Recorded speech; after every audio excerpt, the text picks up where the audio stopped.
I will start off with the peace talks proposed peace talks between Russia and Ukraine, where President Donald Trump and President Volodymyr Zelensky say progress was made towards ending the war in Ukraine during the talks they held in Florida, but no breakthrough was reached on some of the toughest issues.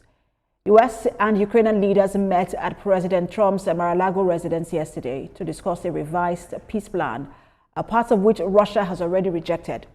Today, President Zelensky revealed that the U.S. offered 15-year security guarantees, while President Trump said agreement on this point was close to 95% done. A little progress was reported on the Donbas region, which Russia seeks to fully control. But President Trump says a resolution is getting closer.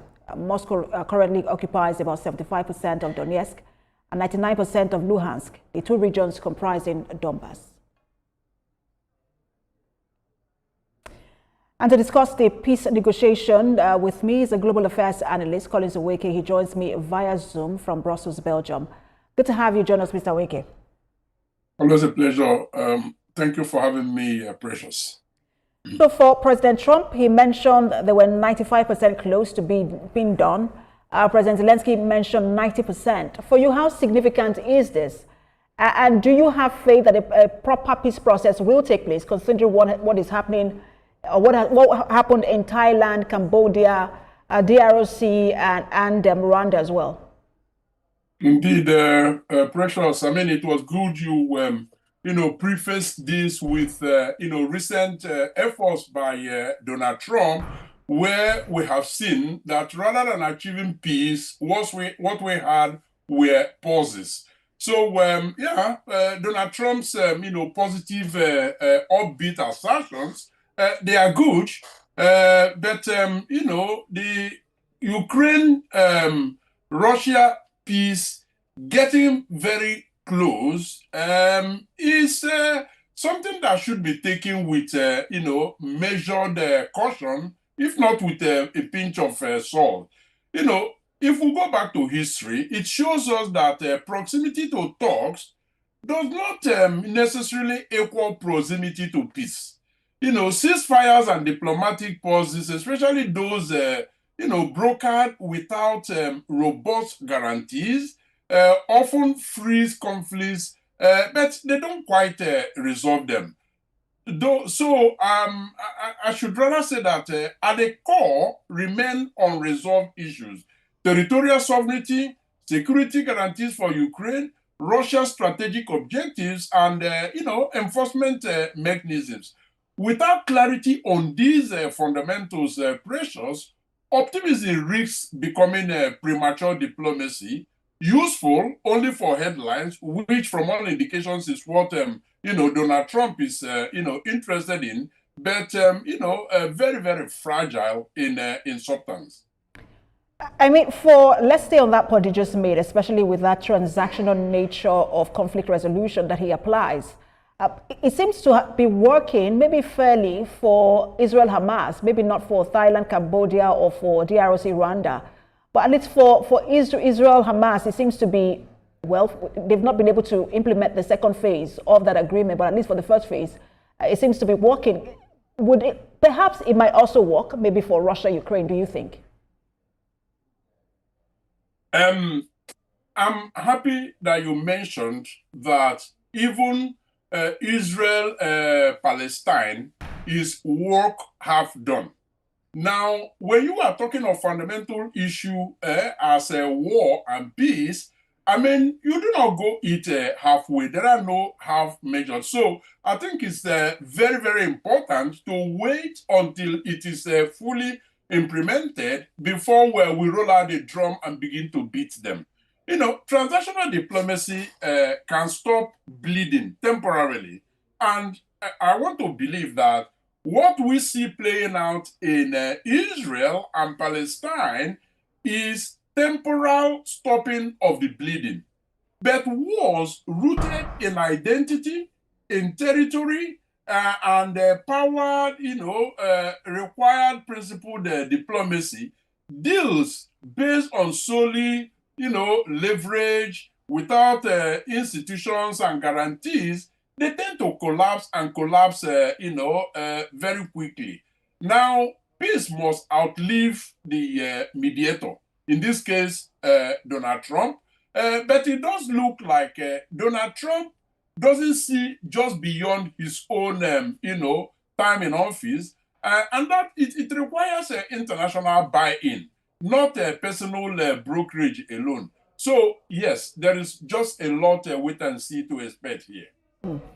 And it will seem like most of the conflicts he has gotten involved in, if not all of them, but at least 95% of them have been territory-based conflicts, and he's applied the same style in handling all of them. But this particular one, I wanted to quote what President Zelensky said, because there seems to be a shift. He said, "We agree that security guarantees are a key milestone in achieving lasting peace." And he said that was similar to the security guarantees that he's been promised are similar to those offered to other members of NATO.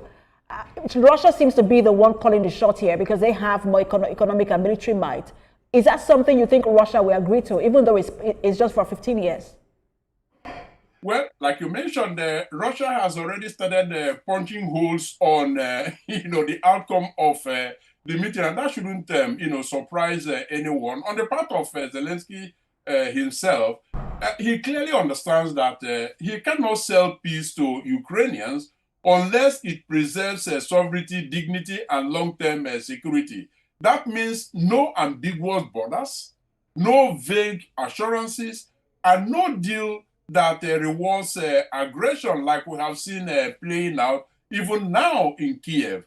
Any agreement must reassure Ukrainians that this war truly ends and that it is not just merely, some pauses. So, yeah, there is still a lot of work, to be done.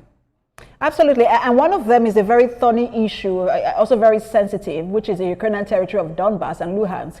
And Ukraine has said that will be taken back to the people for a referendum. Territory belongs to the people. And that, the people will have to decide. But President Trump is proposing something that looks like a free trade zone. How easy would that be to implement? Because in my head, I'm wondering, what does a free trade zone mean in this context? Do people leave that territory to where? And if they do stay, to what country do they belong? So how easy would that be to implement?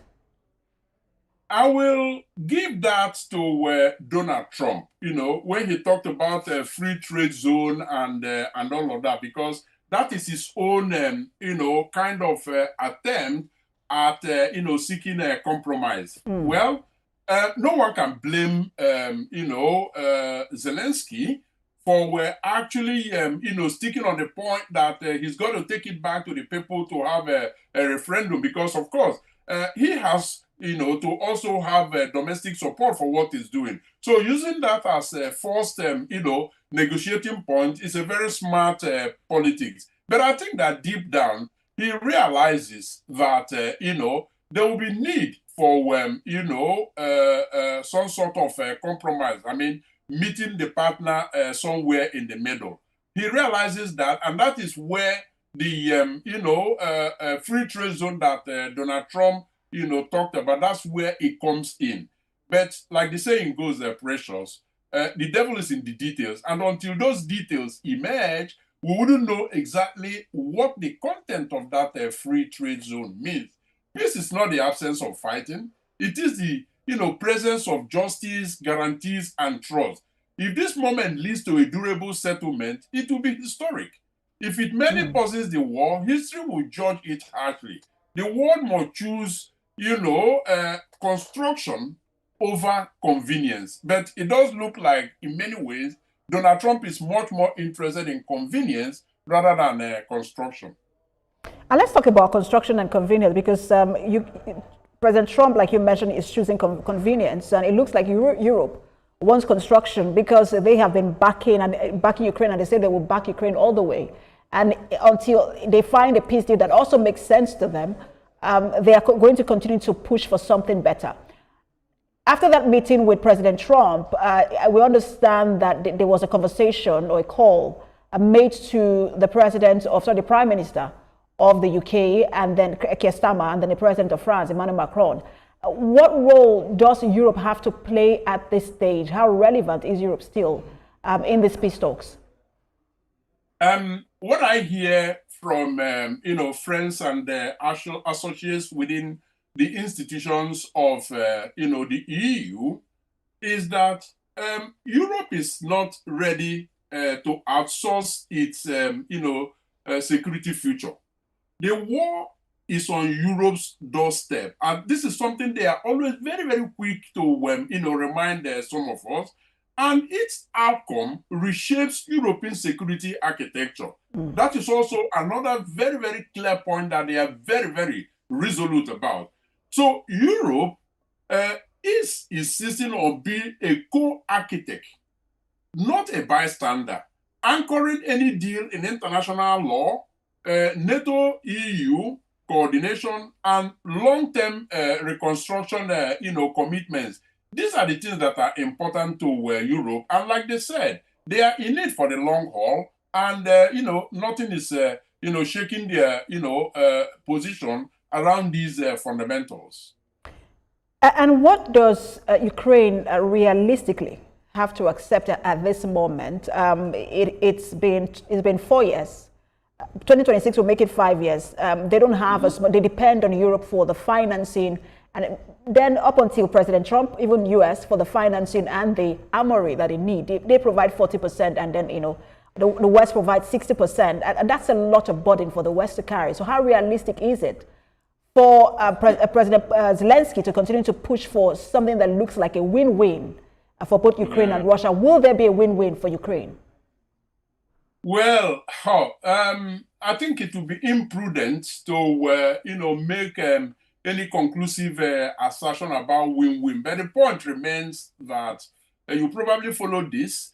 There was a move for, seized Russian, frozen Russian assets, out here in Europe to be used in financing, Ukraine in, prosecuting this war. Now, most of it are deposited here in Belgium, where I am, and I know the kind of conversations going on. Now, that broke down because our prime minister here decided that no, Belgium is not willing or even able to bear that risk alone. Now, there was a compromise, and that compromise was that there will be 90 billion euros loan to Ukraine, interest-free, to be able to proceed, as opposed to over 200 billion that would have come out of Russia's, frozen assets. So in a way, they have a breathing space. I mean, financially, but also other intangible support. And with that, both Ukraine and Europe are pretty confident that they have the wherewithal to be able to, go this all the way through. A win-win is possible, but at this stage, no one can realistically guarantee it. And the hope is that this war ends in 2026. We'll continue to wait with bated breath how this will go or play out. Thank you so much for your time. As always, Global Affairs Analyst Collins Oweke, always a pleasure to have you on.